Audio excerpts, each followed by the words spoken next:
Although workers used to slave away for long hours in extremely hazardous environments, dedications to worker safety through unions and increased competition have created some of the most deeply nurturing and satisfying work environments that we've ever seen.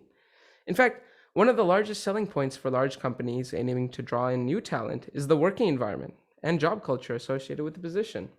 Along with incentives used at the start and during employment, a stellar working environment with ample support is a critical component of a happy employee. A shining example of this concept, according to Business Insider, being Google, as they treat employees to near everything they could need off and on site. Perks like free healthy and gourmet meals, laundry and fitness facilities, generous paid parental leave, and on site healthcare, end quote. With, quote, one employee in Mountain View describing Google as, quote, a company that treats their employees great and in return gets great and loyal, motivated employees, end quote. However, how much of that statement is true? What makes a happy employee? And in turn, how do we measure and prove that organizational steps create a more productive employee? In short, our answer in this line of questioning has led researchers to a few explanations, many dead ends, and many, many more questions. Previous measures and means to quantify the relationship between satisfaction and performance have had their inconclusive or low significance relationships caused by a number of proposed factors.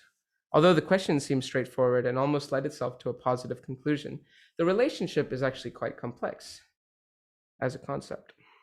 In order to quantify this, Kobelman in a study tested three attachment behaviors typical of a productive or better employee for an organization.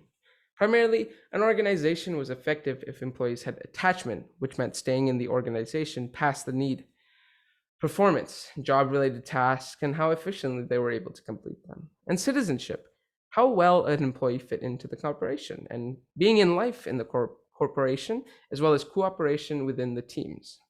Since these were measured, we also see that employee satisfaction influences the development of routine patterns of interaction, with positive attitudes resulting in patterns directed towards achieving the end organization.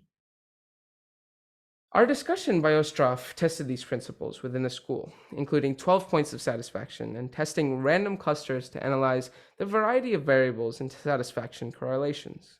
In brief, one of the first studies to quantify this relationship ended up proving the effect of happy workers on a work environment.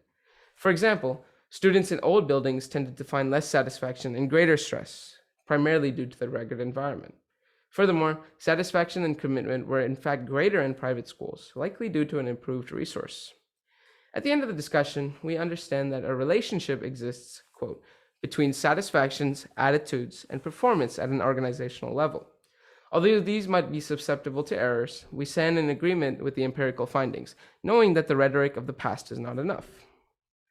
To apply this to our corporations and teams in today and contemporary, we must further elucidate the study, elaborating on the hypothesis to apply it to many different organizations, management teams, as well as corporations, with different attitudes composing it.